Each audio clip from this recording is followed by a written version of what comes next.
الحمدللہ رب العالمین والصلاة والسلام علی سید المرسلین اما بعد فاعوذ باللہ من الشیطان الرجیم بسم اللہ الرحمن الرحیم۔ پڑھیے الصلاۃ والسلام علیک یا رسول اللہ وعلی آلک واصحابک یا حبیب اللہ، الصلاۃ والسلام علیک یا نبی اللہ وعلی آلک واصحابک یا نور اللہ۔ فرمان مصطفیٰ صلی اللہ تعالی علیہ وآلہ وسلم، شب جمعہ اور روز جمعہ مجھ پر کثرت سے درود شریف پڑھو کیونکہ تمہارا درود پاک مجھ پر پیش کیا جاتا ہے۔ سبحان اللہ۔ ایک اور حدیث مبارکہ جمعرات کے دن کی فضیلت کے حوالے سے سن لیتے ہیں۔ شب جمعہ اور روز جمعہ یعنی جمعرات کے غروب آفتاب سے لے کر جمعے کے سورج ڈوبنے تک مجھ پر درود پاک کی کثرت کر لیا کرو۔ جو ایسا کرے گا قیامت کے دن میں اس کا شفیع و گواہ بنوں گا۔ سبحان اللہ۔ صلو علی الحبیب صلی اللہ تعالی علی محمد صلی اللہ تعالی علیہ وآلہ وسلم۔ ایک اور حدیث مبارکہ سن لیتے ہیں۔ جب جمعرات کا دن آتا ہے تو اللہ عز و جل فرشتوں کو بھیجتا ہے جن کے پاس چاندی کے کاغذ اور سونے کے قلم ہوتے ہیں، وہ لکھتے ہیں کون یوم جمعرات اور روز جمعہ مجھ پر کثرت سے درود پاک پڑھتا ہے۔ صلو علی الحبیب صلی اللہ تعالی علی محمد صلی اللہ تعالی علیہ وآلہ وسلم۔ ایک اور حدیث مبارکہ سن لیتے ہیں۔ مجھ پر درود پاک پڑھنا کل صلوات پر نور ہوگا۔ جو روز جمعہ مجھ پر 80 مرتبہ درود پاک پڑھے اس کے 80 سال کے گناہ بخش دیے جاتے ہیں۔ سبحان اللہ۔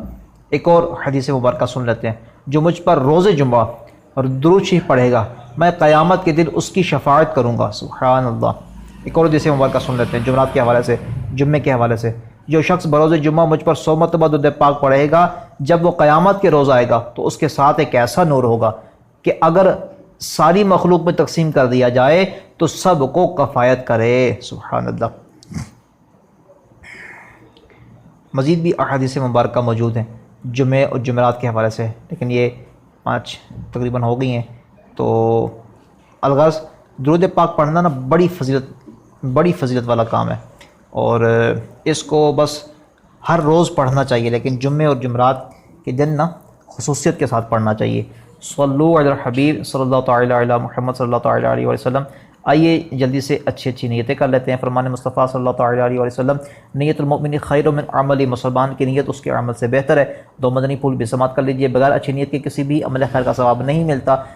جتنی اچھی نیتیں زیادہ، ثواب بھی اتنا زیادہ۔ مزید اچھی نیتوں کے ساتھ انشاءاللہ عز و جل بیان کرتے اور سننے کی سعادت حاصل کرتے ہیں۔ آج کا جو لیکچر ہوگا وہ روٹین سے تھوڑا سا ہٹ کے ہوگا۔ سوشل میڈیا کے حوالے سے جو ٹریننگ تھی آج اس کی ابتدائی کلاسز شروع ہیں، باقی بھی انشاءاللہ جو ہمارا نعت خوانی سے قبل جن باتوں کا خیال رکھنا ضروری ہے ان باتوں پہ بھی لیکچرز ہوں گے، اور محرم اور حرام کے حوالے سے بھی جو لیکچرز کا سلسلہ تھا وہ بھی انشاءاللہ ہوگا۔ آج سوشل میڈیا کو بھی ہم ایڈ کر لیتے ہیں نا ساتھ۔ اب یہ 3 طرح کے لیکچرز ہو جائیں گے، بس آپ سننے والے بنیں کہ آپ نا بعض کہہ دیتے ہیں کہ یہ لیکچرز لمبا ہوتا ہے، اس کو سننا، یاد رکھنا، اس کو لکھنا مشکل ہوتا ہے۔ بہرحال چلیں، آپ کا ہی فائدہ ہے۔ آج سوشل میڈیا کے حوالے سے بہت کچھ آپ سے عرض کرنا ہے، بہت اچھی نیتوں کے ساتھ، اور انشاءاللہ آپ نا اپنی زندگی میں مدنی انقلاب برپا ہوتے دیکھیں گے۔ اچھا، ہم نا ایک دفعہ حاجی شاہد بھائی کی بارگاہ میں گئے۔ حاجی شاہد بھائی کو جانتے ہیں؟ حاجی شاہد بھائی کون؟ یہ نگران پاکستان جو ہے، اور بہت بڑے اللہ تبارک و تعالیٰ کے ولی کامل۔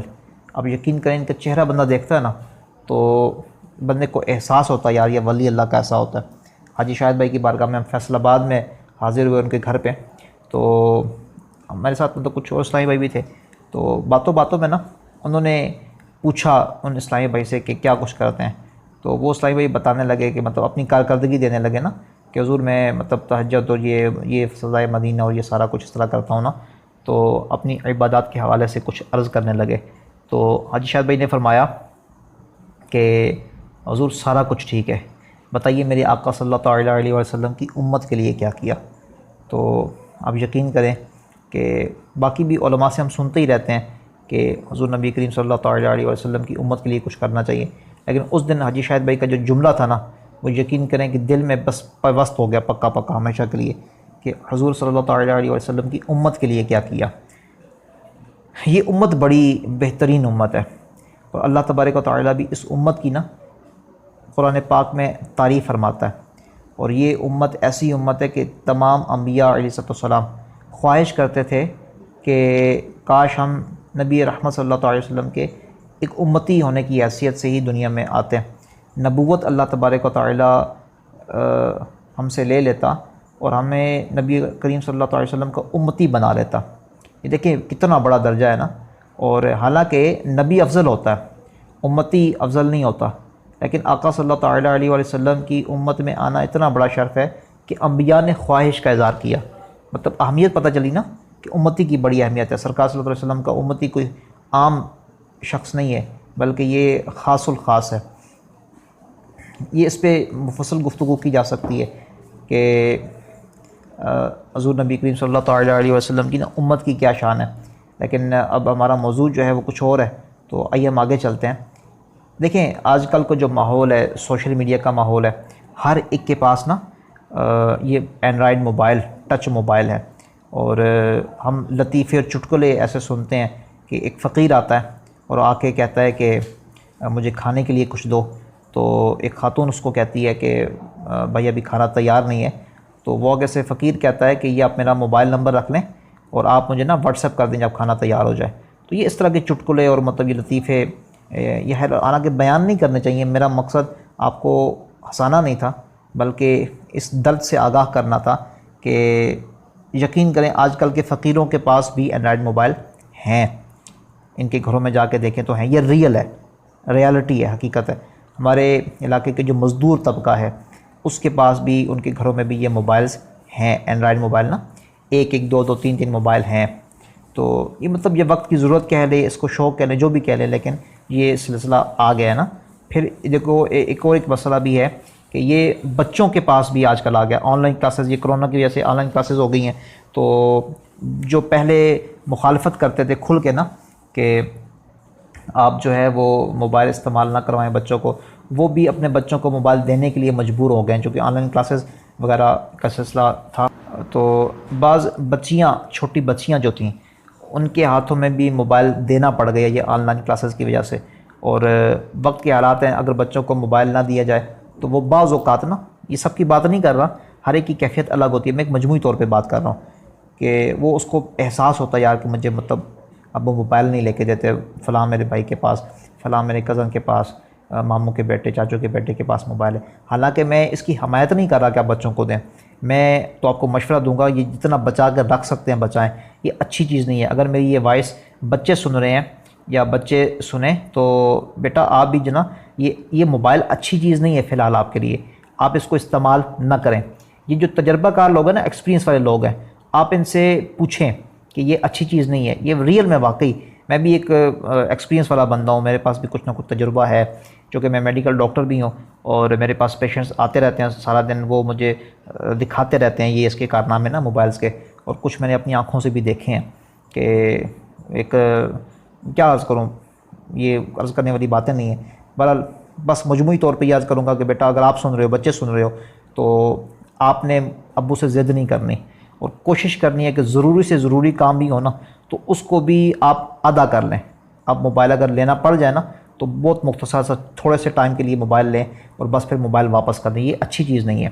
بہرحال ہمارا جو موضوع ہے وہ یہ ہے کہ یہ لوگوں کے پاس آ گیا ہے نا اب پچھلے دنوں کچھ ہم نے یہ بھی دیکھی ہیں، اپلیکیشنز بھی آئی ہیں کہ ایک گھر کا ایک ایڈمن ہوتا ہے بڑا، اس کے پاس نا یہ ایڈمنز کے مطلب اس کو کیا کہیں گے، رائٹس کہیں گے، حقوق کہیں گے، کیا کہیں گے، مطلب یہ اس کے پاس اتھارٹی ہوتی ہے نا کہ اس کے انڈر جو 4-5 موبائل گھر میں ہیں تو وہ وداؤٹ پرمیشن کوئی ایپ اوپن نہیں کر سکتے، نیٹ یوز نہیں کر سکتے۔ اس طرح کی اپلیکیشنز بھی آ گئی ہیں، آنی چاہیے، اچھی بات ہے، لیکن یہ مشکل ہے تھوڑا سا سمجھنے میں نا، تو پھر بعض اوقات بچے ڈنڈی مار جاتے ہیں۔ بہرحال یہ سوشل میڈیا ہے، موبائل سب کے پاس ہے، ایک لمبی بحث ہے یہ بھی، تو ہم نے اب اس پہ نا پازیٹیوٹی دینی ہے، ہم نے اس میں مثبت چیزوں کو لانا ہے اور امت مصطفیٰ صلی اللہ تعالی وسلم کی خیر خواہی کرنی ہے، اور یقین کریں اسی میں کامیابی ہے۔ ہم امت کی یوں سمجھیں کہ بہتری کے لیے سوچیں گے نا، مطلب امت محمدیہ صلی اللہ تعالی وسلم کے جو یہ ہم امتی ہیں، تو ہم آپس میں ایک دوسرے کی خیر خواہی کریں گے تو یہ یقین کریں کہ اللہ تبارک و تعالی ہم سے راضی ہوگا۔ اللہ کے محبوب صلی اللہ علیہ وسلم نے ساری زندگی اس امت کے لیے آنسو بہائے ہیں، ساری زندگی۔ نبی رحمت صلی اللہ علیہ وسلم دنیا میں تشریف لائے تو لب مبارک ہل رہے تھے، ربی حبلی امتی۔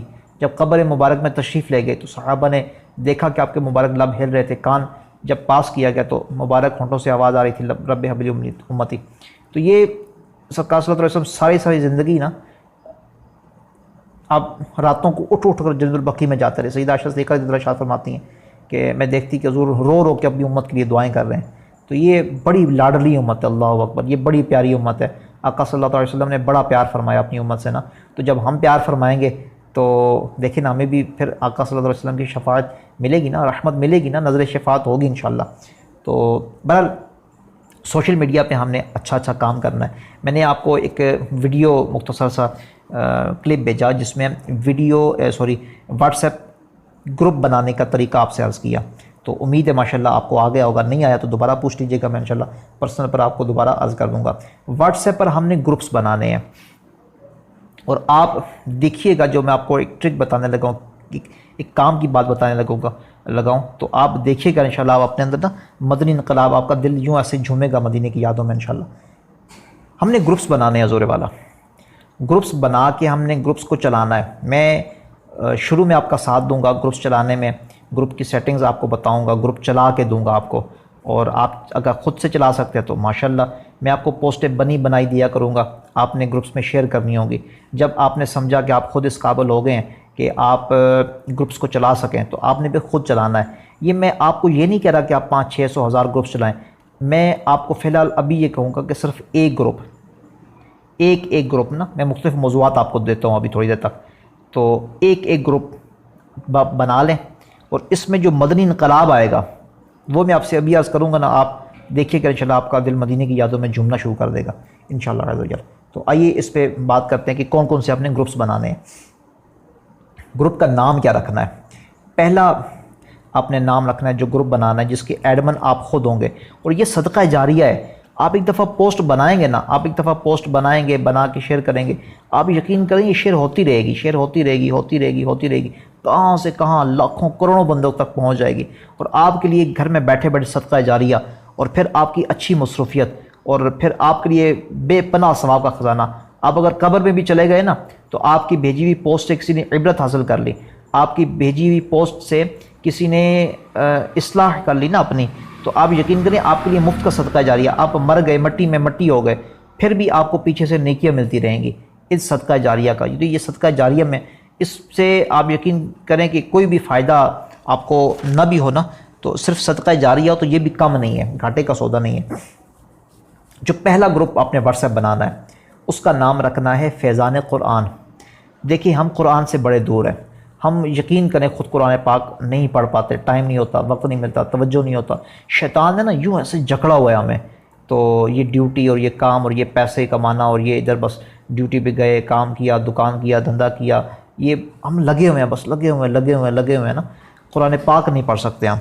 تو میں آپ کو ایک چھوٹی سی ایک طریقہ، ایک ٹرک بتاتا ہوں کہ مدنی نسخہ عرض کرتا ہوں کہ آپ فیضان قرآن گروپ بنا لیں۔ اس گروپ میں آپ کیا کریں گے؟ آپ روزانہ میں آپ کو ایک رکوع کی تلاوت اور ایک رکوع کی تفسیر بڑے میٹھے پیارے خوبصورت انداز میں نا آپ ایک دفعہ سنیں گے، انشاءاللہ آپ کو سکون آئے گا۔ تو بڑی خوبصورت پیاری آواز میں آپ کو قرآن پاک کی ایک رکوع کی تلاوت اور ایک رکوع کی تفسیر سینڈ کیا کروں گا، یہ آپ نے خود سننی ہے۔ خود سننے کے بعد آپ نے کیا کرنا ہے کہ اپنے گروپ میں نا جو فیضان قرآن آپ نے گروپ بنایا ہوگا اس گروپ میں سینڈ کر دینی ہے۔ اور گروپ میں تو آپ کو پتہ ہے پھر کتنے بندے ایڈ ہوں گے، تو گروپ میں بندے ایڈ ہوں گے، وہ پھر اپنے لوگوں کو بھیجیں گے، بھائیوں کو بھیجیں گے، اپنے فیملیز کو بھیجیں گے، تو کتنا مطلب صدقہ جاریہ ادھر سے میں آپ کو بھیجوں گا اور آپ پھر لوگوں کو بھیجیں گے، تو قرآن کا فیضان عام ہوگا۔ اچھا قرآن میں نا بڑے پیارے پیارے واقعات موجود ہیں، جیسے تابوت سکینہ ہے، حضرت سلیمان علیہ نبینا علیہ السلام کی جنوں کا واقعہ ہے، چینٹیوں کا واقعہ ہے، پھر غزوات کے واقعات ہیں، پھر صحابہ کرام علیہم رضوان کے واقعات ہیں، پھر نبی علیہ السلام کے معجزات کا تذکرہ ہے، تو یہ رحمت کا تذکرہ ہے، پھر کچھ مسائل ہیں۔ تو پھر ایک اور چیز ہے کہ جس طرح صورتوں کے خواص ہیں، جیسے کسی کو نظر بد لگ جائے تو کون سی آیت کریمہ پڑھنی ہے. یعنی قرآن کے متعلق جو ہے قرآن کے معجزات، قرآن کے سنہرے واقعات، قرآن کے وظائف، قرآن کی صورتوں کے خواص. جیسے سورہ واقعہ اگر آپ پڑھتے ہیں تو آپ کو تنگ دستی نہیں آتی. آپ سورہ واقعہ پڑھ کے دیکھیں، سارے کے سارے فاقے ختم ہو جائیں گے، فاقہ کشیاں ختم.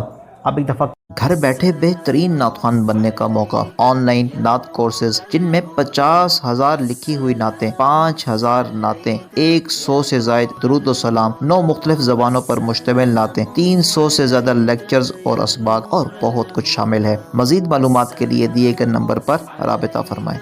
یا نور الہدی السلام علیک یا نور الہدی السلام علیک.